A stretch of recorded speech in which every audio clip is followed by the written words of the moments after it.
तो बाहरी और भीतरी परिग्रहों का जो विमोचन बंद किया करो देवेंद्र कुमार जी से।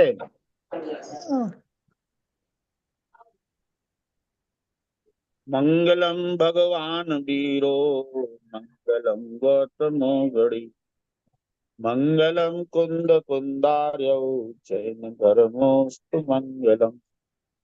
सर्व मंगल मांगल्यम, सर्व कल्याण कारकम, प्रधानम सर्व धर्माणाम, जयनम जयतु शासनम। सहजानंद चैतन्य प्रकाशाय महीयसे, नमो अनेकांत विश्रांत महिम्ने परमात्मने। इंद सदवंदयाणं त्रिबड़हित मधुर विशद वक्ताणं, अंतातीत गुडाणं नमो चिडाणं चिद भवाणं। तत इंद्र वंदित त्रिजगहित निर्मल मधुर बदनारने, निसीम गुणधर नारने, चित भवनमो जिन राजने।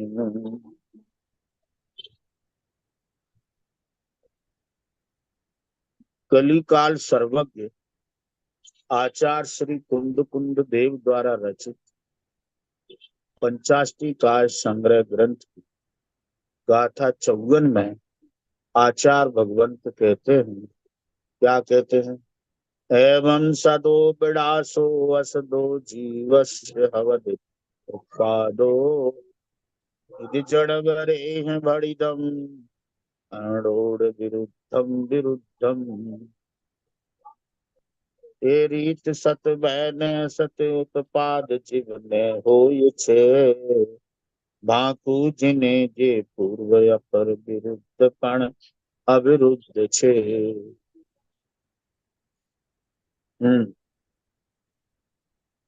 अन्वयार्थ एवं इस प्रकार जीवस्य जीव, सतः विनाशः सत का विनाश, और असतः उत्पाद असत का उत्पाद होता भवती होता है। इति ऐसा जिनवर भणितम जिनवरों ने कहा है। अन्योन्य विरुद्धम, जो कि अन्योन्य विरुद्ध तथापि अविरुद्ध है। टीका, यह जीव को भाववशात सादि शांतपना और अनादि अनंतपना होने में विरोध का परिहार है। इस प्रकार वास्तव में पांच भाव रूप से स्वयं परिणमित होने वाले इस जीव को कदाचित औदेक ऐसे एक मनुष्य इत्यादि स्वरूप भाव की अपेक्षा से सत का विनाश, और औदेक ही ऐसे दूसरे देवत्व आदि स्वरूप भाव की अपेक्षा से असत का उत्पाद होता ही है। और यह कथन सत का विनाश नहीं है का असत का उत्पाद नहीं है, ऐसे पूर्वोक्त सूत्र के 19वीं गाथा के साथ विरोध वाला होने पर भी वास्तव में विरोध वाला नहीं। क्यों नहीं है? क्योंकि जीव को द्रव्यार्थिक न्याय के कथन से सत का नाश नहीं है और असत का उत्पाद है। उसी को पर्यार्थिक न्याय के कथन से सत का नाश असत का उत्पाद, और ये अनुपन्न नहीं है, क्योंकि नित्य ऐसे जल में कल्लोलों का अनित्यपना दिखाई देता है।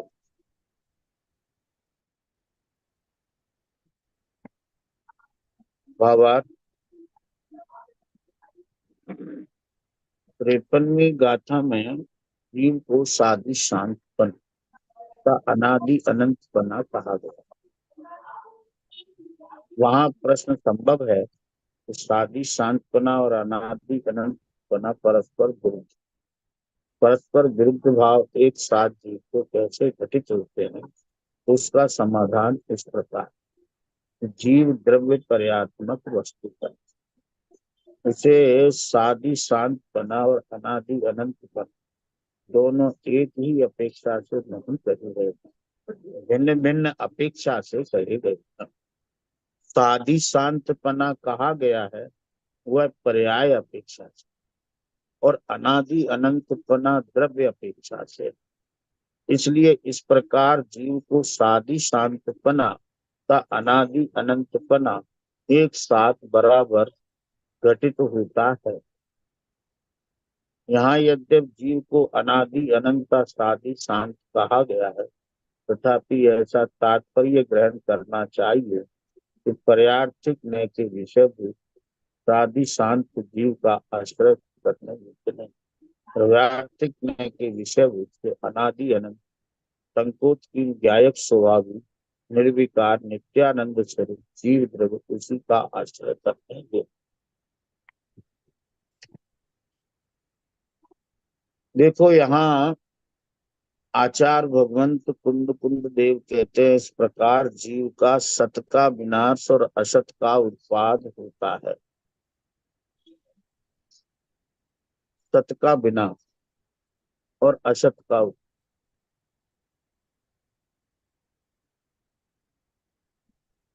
ये सा आचार्य कुंद कुंद देव कह रहे, हम नहीं कह रहे, ऐसा जिनवरों ने कहा, जिनेन्द्रों ने कहा है। तीर्थंकर परमात्माओं ने सर्वज्ञ की दिव्य ध्वनि में आया, जो कि अन्यन्य विरोध तथा अविरुद्ध है। 19वीं गाथा में कहा था कि असत का उत्पाद नहीं होता और सत का विनाश नहीं। लेकिन यहाँ जो कथन है उससे बिल्कुल विरुद्ध है। यहाँ कहते हैं कि सत का विनाश और असत का उत्पाद, तो इस प्रकार विरोध आता है। तो आचार्य भगवंत कहते हैं तो उसकी अपेक्षा समझो तो विरोध नहीं। क्या समझो अपेक्षा क्या है? जो जैसन आचार्य ने नए विवक्षा से कहा है, इसमें भी टीका में भी कहा है तो द्रव्यार्थिक नय से वो कथन है। माने द्रव्य जो है, सत का अर्थ द्रव्य, और द्रव्य का कभी नाश नहीं, और जो है नहीं वो द्रव्य उत्पन्न नहीं, इसलिए असत का उत्पाद नहीं। ऐसा 19वीं गाथा में आए हुए अर्थ था। यहाँ इस गाथा में पर्यार्थिक नय से कथन किया, पर्यार्थिक नय से कथन किया है। तब कहा है कि सत का विनाश होता है और असत का उत्पाद। सत का विनाश होता है माने जो पर्याय थी उसका व्यय हो जाता, तो ये सत का विनाश है। और असत का उत्पाद होता है माने जो नहीं थी उसका उत्पाद, तो वो असत का उत्पाद। तो ये कथन पर्यार्थिक में से किया। समझ में आया? फिर से मैं दोबारा कहता हूँ, सत का विनाश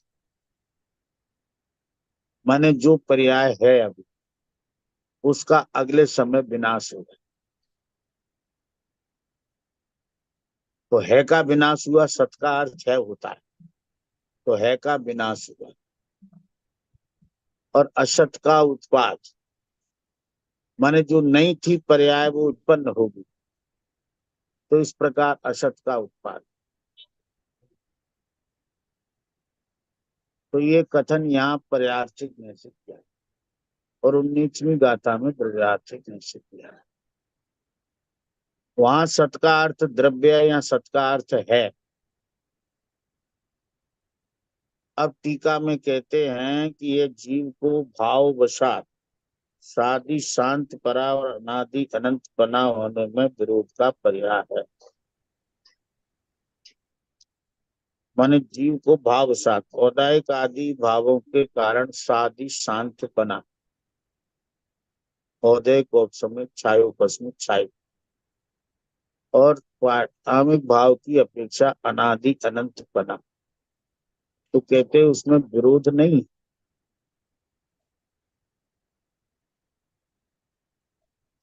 माने द्रव्य अपेक्षा अनादि अनंत होने पर भी उसमें पर्यायों का सादि शांतपना होता है।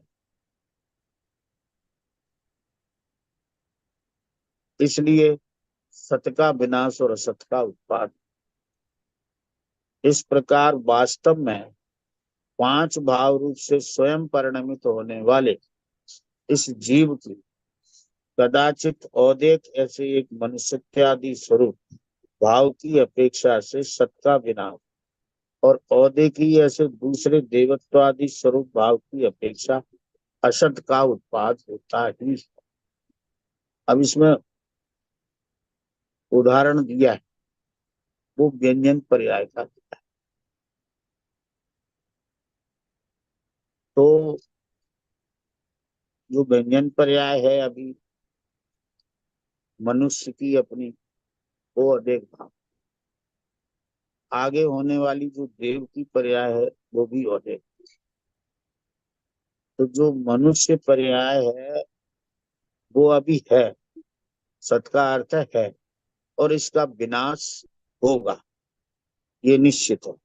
इसलिए सत का विनाश है। और देव पर्याय जो आगे होनी है वो अभी है नहीं, इसलिए वो असत है, पर उसका उत्पाद होगा। तो इस प्रकार असत का उत्पाद होता है और सत का विनाश।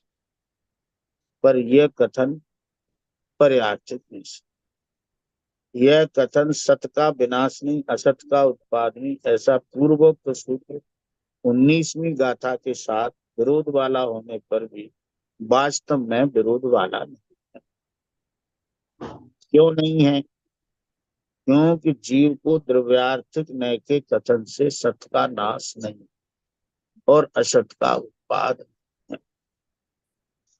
उसी को पर्यार्थिक नय के कथन से सत का नाश है और असत का उत्पाद। अब देखो यहाँ बात जीव की कर रहे हैं, द्रव्य पर्याय की नहीं कर रहे। जीव को द्रव्यार्थिक नय से देखते हैं तो सत का नाश नहीं होता, असत का उत्पाद है। सत का अर्थ द्रव्य, तो द्रव्य का कभी नाश नहीं होता। और असत माने जो है नहीं, उस द्रव्य का उत्पाद नहीं। अब पर्यार्थिक न्याय के कथन से कहते हैं सत का नाश है, असत का उत्पाद। पर्यार्थिक न्याय के कथन से देखते हैं तो जो है उसका नाश होगा और जो नहीं है उसका उत्पाद। इसलिए सत का नाश और सत का उत्पाद। और ये अनुपन्न नहीं है, ये असंगत नहीं है, कोई बात अघटित नहीं है, घटित है। क्योंकि नित्य ऐसे जल में कल्लोलों का अनन्य बना दिखाई। जो जल है उसमें कलोलें होती, ऐसे जो द्रव्य है उसमें पर्याय होती ही। इसलिए यह कथन कोई असंगत अघटित नहीं है, सत्य है, यथार्थ है।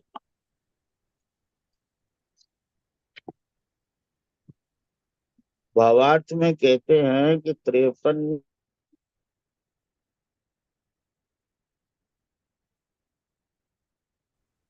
अनादि अनंत कना कहा गया है।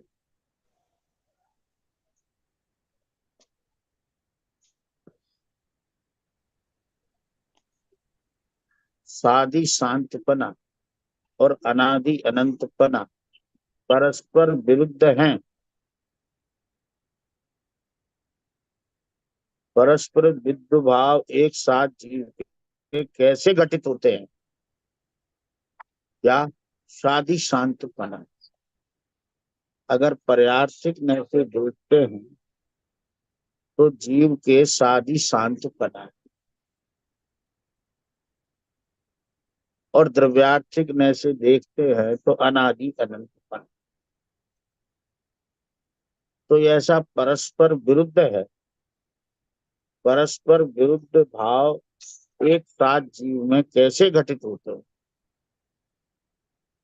ये प्रश्न है। तो उसका समाधान इस प्रकार है कि जीव द्रव्य पर्यात्मक वस्तु की, क्या जीव जो है वो एक द्रव्य पर्यात्मक वस्तु है, केवल द्रव्य मात्र नहीं कह सकते और केवल पर्याय मात्र। द्रव्य पर्यात्मक वस्तु है, इसका अर्थ हुआ कि जीव वस्तु भेद अभेद स्वरूप, एक अनेक स्वरूप, नित्य अनित्य स्वरूप, उसे सादी शांतपना और अनादि अनंतपना दोनों एक ही अपेक्षा से नहीं कहे,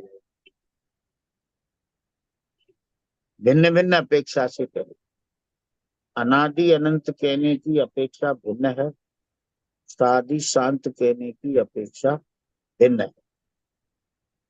सादी शांतपना कहा गया है वह पर्याय अपेक्षा, और अनादि अनंतपना कहा गया है वो द्रव्य अपेक्षा से कहा गया। इसलिए इस प्रकार जीव को सादी शांतपना का अनादि अनंतपना एक साथ बराबर घटित होता है। माने जीव अनादि अनंत है ये बात भी परम सत्य है, और जीव सादी शांत है ये बात भी परम सत्य, क्योंकि अनादि से अनंत काल तक रहने वाला है ये तो सत्य है ही, लेकिन उसमें प्रति समय उत्पाद व्यय भी उसमें हो रहा है, इसलिए साधी शांतपना भी है। यहाँ यद्यप जीव को अनादि अनंत साधी शांत कहा गया, तथापि ऐसा तात्पर्य ग्रहण करना चाहिए कि पर्यार्थिक न के विषयभूत साधी शांत जीव का आश्रय करने योग्य नहीं है, और द्रव्यार्थिक न के विषयभूत ऐसा जो अनादि अनंत संकोचहीन व्यायक स्वभाव निर्विकार नित्यानंद स्वरूप जीव द्रव्य उसी का आश्रय करते हैं।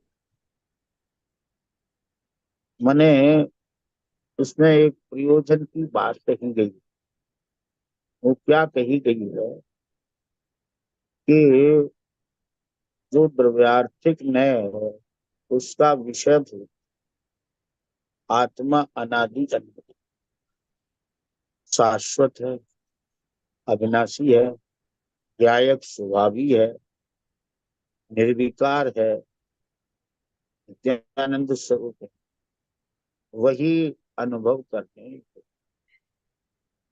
उसका अनुभव करने से ही निर्विकल्प आनंद होता है। हालांकि सादी शांतपना भी है, लेकिन सादी शांतपने का अनुभव करने से निर्विकल्पता नहीं है। इसलिए प्रयोजन बसात कहते हैं कि अनादि अनंत पने की अनुभूति में निर्विकल्पता आ जाए। अब आगे इसी गाथा का करो, क्या हो जाएगा। अब इसी गाथा की टीका जयसेन स्वामी की अपन देखते हैं पृष्ठ 131 पर। गाथा का पद्यानुवाद है, इस विधि सत्य का वै सत उत्पाद होता जीव का, दिखते विरोधी परस्पर अविरुद्ध जिनवर ने कहा। गाथार्थ, इस प्रकार जीव के सत का विनाश और असत का उत्पाद होता है, ऐसा परस्पर विरुद्ध होने पर भी जिनवरों ने अविरुद्ध स्वरूप कहा।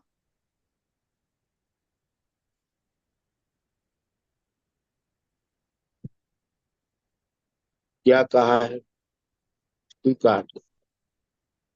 इस प्रकार पूर्व गाथा में कही गई पद्धति से औदेक भाव द्वारा आयु के उच्छेद के बस मनुष्य पर्याय से सत बुद्धिमान का विनाश है और असदो जीवस्य अवधि उत्पाद असत अविद्यमान देवादि जीव पर्याय का गति नाम कर्म के उदय से उत्पाद होता है। यदि जिणवरे ही भयम, ऐसा जिनवर वितराग सर्वर के द्वारा कहा गया। यह व्याख्यान कुछ प्रकार अणुण विरुद्धम विरुद्धम परस्पर विरुद्ध होने पर भी अवरुद्ध है, या कैसे, ऐसा यदि प्रश्न हो तो कहते हैं। द्रव्य पीठिका में सत जीव का विनाश नहीं होता और असत का उत्पाद नहीं होता, ऐसा कहा गया था, और यहाँ सत जीव का विनाश होता है और असत का उत्पाद होता है, ऐसा कहा गया है। इस कारण विरोध है, परंतु वास्तव में यह विरोध नहीं। वहां द्रव्य पीठिका में द्रव्यार्थिक नय से उत्पाद व्यय का निषेध किया गया, और यहाँ पर्यार्थिक नय से उत्पाद व्यय होते हैं, इसका प्रतिपादन। इस प्रकार विरोध नहीं है। वह भी कैसे नहीं है? यदि ऐसा प्रश्न हो तो कहते हैं कि द्रव्यार्थिक और पर्यार्थिक नय में परस्पर सापेक्षता होने से यह विरोध नहीं है।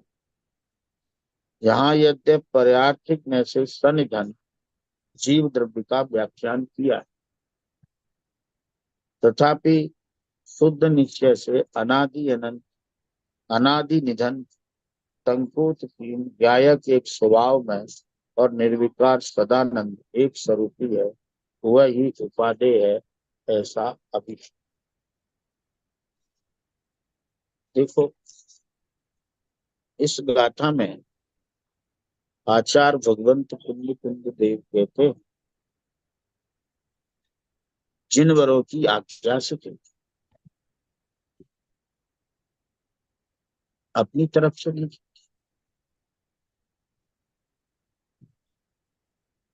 इसलिए जो भी उपदेश है वो जिनराज का है। आचार्य कुंद कुंद देव कहते, जिनवर कहते, तो कोई वक्ता अपने नाम से उपदेश कहने लगते हैं, ये तो जिनवाणी के प्रति बड़ा अच्छा है।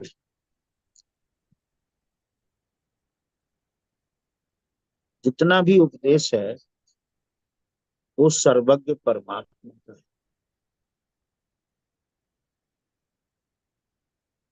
आचार्य भगवंत ही कहते हैं कि सर्वज्ञ का कहा हुआ है, जिनेन्द्र देव का कहा हुआ है, तो हम कैसे कह सकते हैं कि हमारा? हमने जिनवाणी से सीखा है और वो कहा है, वो उपदेश तो जिनेन्द्र भगवान का ही, उपदेश का अधिकार भी उन्हीं का है, क्योंकि वे ही सर्वज्ञ वितरागी।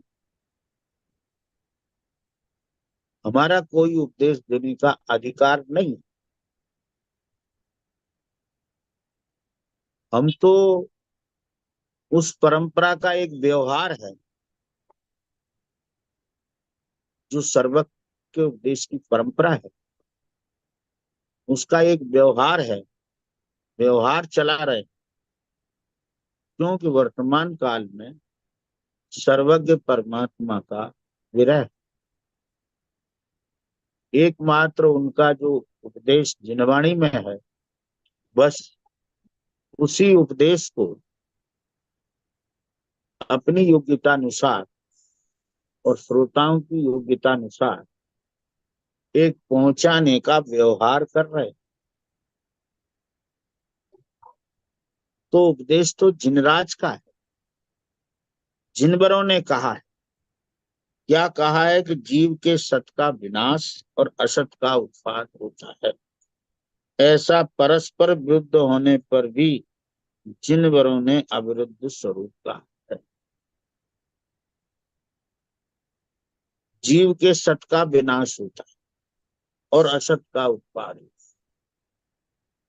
ऐसा परस्पर विरुद्ध होने पर किनने कहा है? जिनवर देव ने कहा है, इसलिए ये समझने योग्य है। हालांकि जो 19वीं गाथा में कहा है वह भी जिनवर ने कहा है, सत का नाश नहीं होता और असत का उत्पाद नहीं। जिनवर भगवान की जो वाणी है वो शादवाद मई,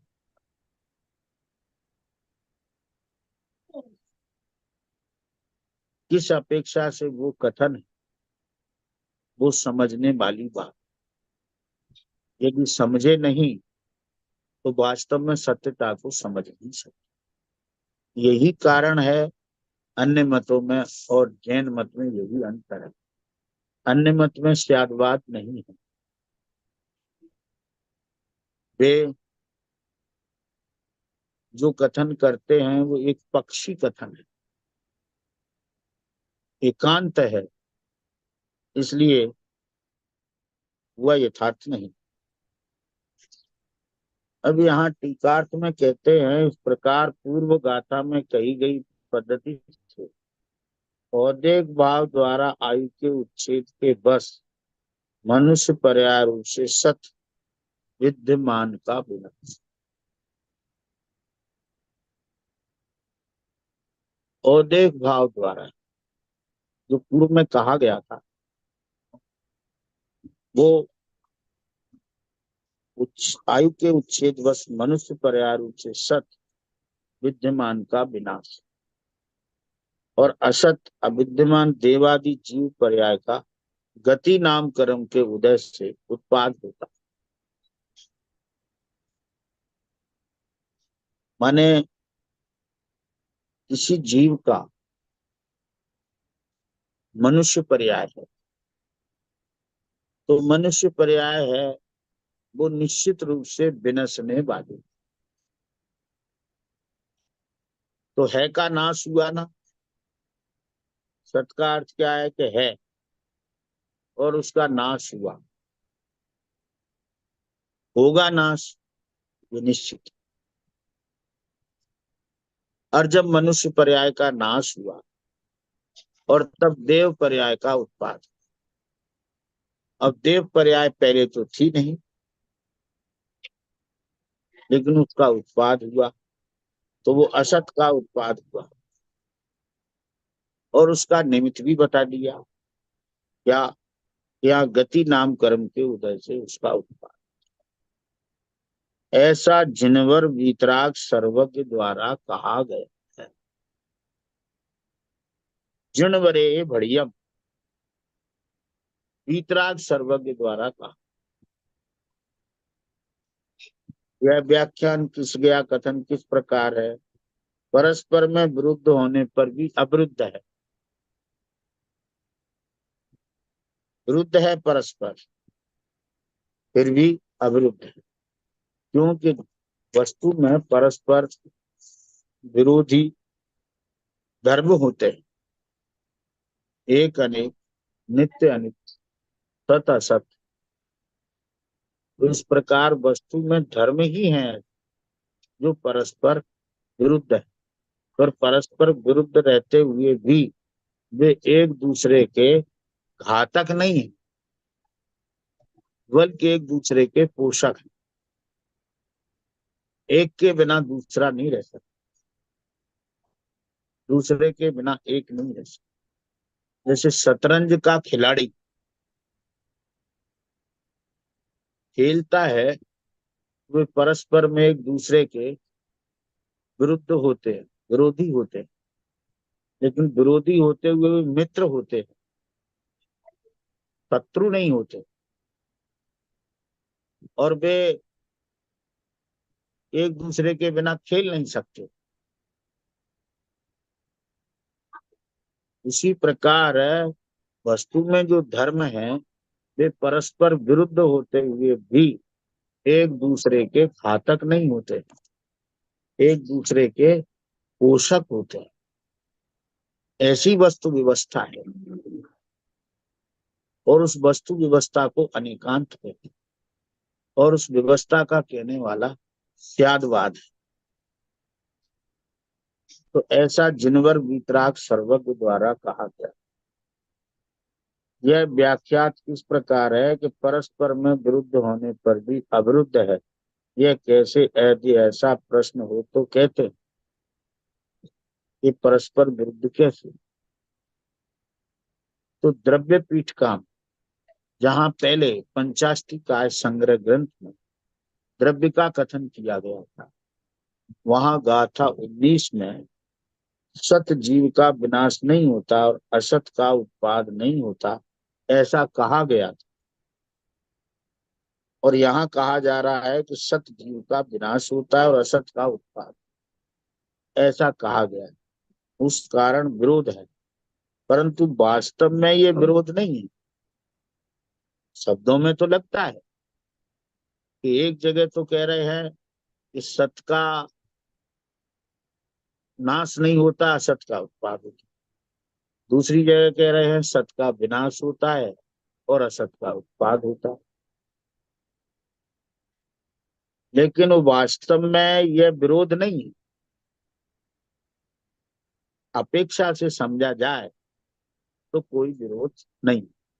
इसका हल क्या हुआ? वहां द्रव्य पीठिका में जो कथन है वो द्रव्यार्थिक नहीं, और यहाँ जो कथन है वो पर्यार्थिक। द्रव्यार्थिक ने से उत्पाद व्यय का निषेध किया गया और पर्यार्थिक ने से उत्पाद व्यय होते हैं, इसका प्रतिपादन है। इस प्रकार विरोध नहीं है। क्या समझ? द्रव्यार्थिक ने से वस्तु नित्य है, उत्पाद व्यय रूप नहीं है, अनादि अनंत है, अभेद है, एक रूप है, शाश्वत है, अविनाशी है, वह अनादि है, कभी से कभी उत्पन्न नहीं हुआ कोई भी तरह, और अनंत है, कभी उसका नाश नहीं। इसलिए 19वीं गाथा में जो कथन किया था वो द्रव्यार्थिक ने से किया था कि असत का उत्पाद नहीं और सत का नाश। यहाँ पर्यार्थिक ने से कथन किया गया है। पर्यार्थिक ने का विषय उत्पाद व्यय है, तो जो उत्पाद होता है वो पहले नहीं था उसका, और जो नाश होगा वो है, जो है उसका नाश हो,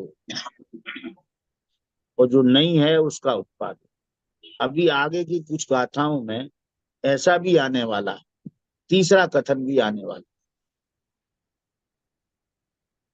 जिसमें कहा जाएगा कि द्रव्यार्थिक ने से सत का उत्पाद और पर्यार्थिक ने से असत का उत्पाद। ऐसा कथन भी आगे गाथाओं में आने वाला है, उसकी भी तीसरी अलग अपेक्षा है। जब गाथा आएगी तब उसको भी समझाएं। तो ये पर्यार्थिक न से उत्पाद व्यय होते हैं, इस प्रकार प्रतिपादन है, इस प्रकार विरोध नहीं है। वह भी कैसे नहीं है? यदि ऐसा प्रश्न होता है तो कहते हैं, क्या कहते हैं कि द्रव्यार्थिक और पर्यार्थिक न्याय में परस्पर सापेक्षता होने से विरोध नहीं। देखो, द्रव्यार्थिक न्याय का विषय और पर्यार्थिक न्याय का विषय, अगर इन दोनों विषयों को अलग अलग देखते हैं तो इनमें विरोध आता है। लेकिन ये एक दूसरे के से निरपेक्ष नहीं है, सापेक्ष है। सापेक्ष कैसे है? जैसे द्रव्यार्थिक न्याय का विषय जो द्रव्य है वो कोई उत्पाद वैसे भिन्न नहीं है। द्रव्यार्थिक न्याय उस द्रव्य को उत्पाद वय रूप देखता नहीं, क्या है, उत्पाद वैरूप देखता नहीं, उसे नित्य देखता है। और पर्यार्थिक न्याय जो है वो नित्यता नहीं अनित्यता देखता है। लेकिन वस्तु में नित्य अनित्य इसलिए जो वस्तु का यथार्थ कथन करने वाला है वो प्रमाण है। प्रयोजन वशात नय जो है, नयों का प्रयोग होता है। तो जब नय का प्रयोग होता है तब वो अपने विषय को मुख्य करता है और दूसरे को गौण। क्या समझ, लेकिन निषेध नहीं करता है। अगर निषेध कर दे तब फिर वो नया नहीं रहेगा, नया भास होगा। जैसे कोई वस्तु को नित्य ही माने, अनित्य नहीं माने, तो फिर वो नया नहीं रहेगा, एकांत मिथ्या हो जाएगा। द्रव्यार्थिक नया वस्तु को नित्य ही देखता है, अनित्य नहीं देखता है। यह बात परम सत्य है कि वो नित्य ही देखता है, नित्य ही कहता है। पर ऐसा नहीं है कि वो अनित्य पने का निषेध करता। यदि निषेध करता है तो फिर वो नया नहीं रहा, फिर तो एकांत हो गया। इसी प्रकार कोई वस्तु को अनित्य क्षणिक ही मानता है, नित्य नहीं मानता, नित्य होने का निषेध करता है, तो फिर वो एकांत हो गया। पर्यार्थिक नए वस्तु को अनित्य देखता है, ये सत्य है, लेकिन नित्य का निषेध नहीं करता। इस प्रकार द्रव्यार्थिक नए नित्य देखता है पर अनित्य का निषेध नहीं करता। तो नए जो होते हैं वो मुख्य गौण रूप होते हैं, इसलिए वे परस्पर सापेक्ष होते हैं। वहां यहाँ यद्यप, अब इसमें जैसे अन्य गाथाओं की टीका उपरांत आचार्य जयसेन ने उसका सार लिखा है, उसी प्रकार इस गाथा में भी लिखा है। यहाँ यद्यप पर्यार्थिक नय से सनिधन जीव द्रव्य का व्याख्यान किया, तथापि शुद्ध निश्चय से जो अनादि निधन संकोचकीर्ण ज्ञायक एक स्वभाव में निर्विकार सदानंद एक स्वरूपी है, वह ही उपादेय है, ऐसा अभिप्राय। क्या समझ, पर यद्यपि पर्यार्थिक न से सनिधन जीव द्रव्य का व्याख्यान किया है। देखो, पर्यार्थिक न से भी द्रव्य का व्याख्यान किया है। क्या समझ, ऐसा नहीं है कि पर्यार्थिक न पर्याय का ही व्याख्यान कर, द्रव्य का व्याख्यान भी करता है। पर वो द्रव्य का व्याख्यान करता है तो वह पर्याय पक्ष रखता है, उसे माने भेद पक्ष रखता है, इसलिए वो पर्यार्थिक न क्या। तो पर्यार्थिक न से सनिधन जीव द्रव्य का व्याख्यान किया, माने जीव द्रव्य का भी विनाश होता है पर्यार्थिक में से। तथापि शुद्ध निश्चय से जो अनादि निधन टंकोत की ज्ञायक एक स्वभाव में है और निर्विकार सदानंद एक स्वरूपी है, वही उपादेय है। इस गाथा का आधार लेकर क्या उपादेय बताया, तो शुद्ध निश्चय से कहिए अथवा शुद्ध द्रव्यार्थिक में से कहिए, जो अनादि निधन है, जो अनादि से है और जिसका कभी अंत नहीं है, ऐसा टंकोत की शाश्वत ज्ञायक एक स्वभाव आत्मा, वह निर्विकार है, उसमें विकार नहीं है, वो सदा आनंद स्वरूप है, एक स्वरूप है, वह ही उपादेय है, ऐसा अभिप्राय है। माने ज्ञायक एक स्वभाव है, वो उपादेय, शाश्वत, अविनाशी। ऐसे उपादेय को ग्रहण करे, उसकी श्रद्धा करे, उसका ध्यान करे,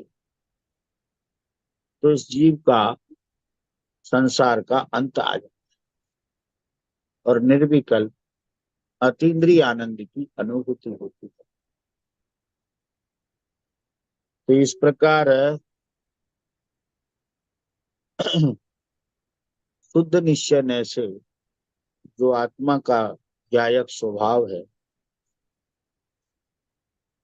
वही जानने योग्य है, श्रद्धा करने योग्य है, ध्यान करने योग्य है, और उसका ध्यान निरंतर बन रहे, ऐसी मंगल भावना के साथ ये व्याख्या यहाँ ग्रहण।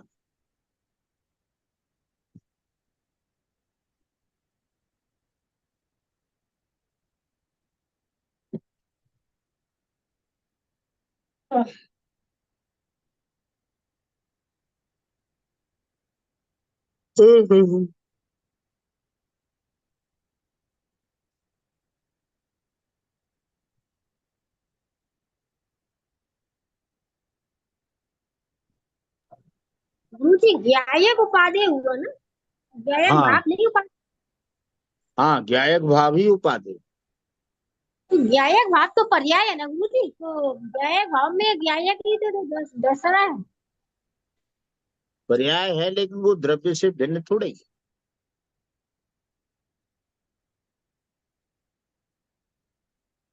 ज्ञायक भाव को देखते ही अभेद रूप से ज्ञायक द्रव्य की अनुभूति होती है, क्योंकि वो अभिन्न है ना।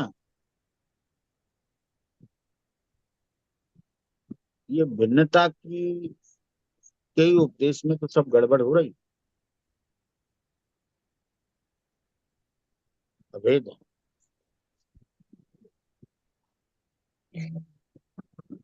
यदवादनय सट द्रव्य गुण पर्याय और प्रमाण का, जड़ कर्म चेतन बंध का, अरु कर्म के अवसान का, कर स्वरूप यथार्थ जग का, जो किया उपकार के लिए जिनवान वहाँ को वंदना सत्य बारी है, वंदना सत्य बारी है। है।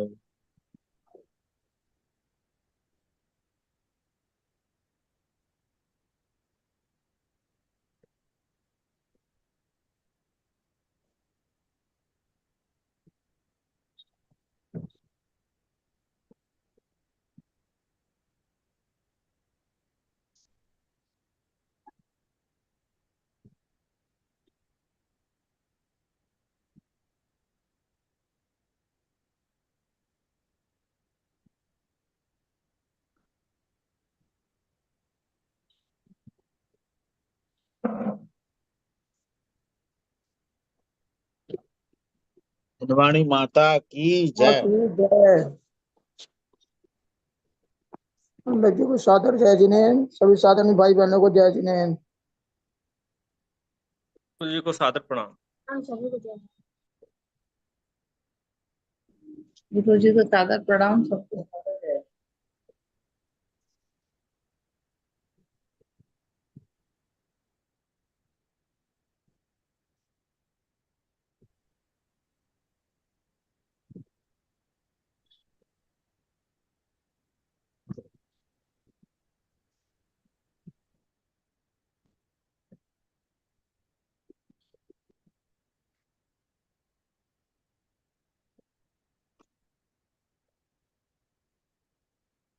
आज तो 5 से पहले ही मैंने बंद कर दिया।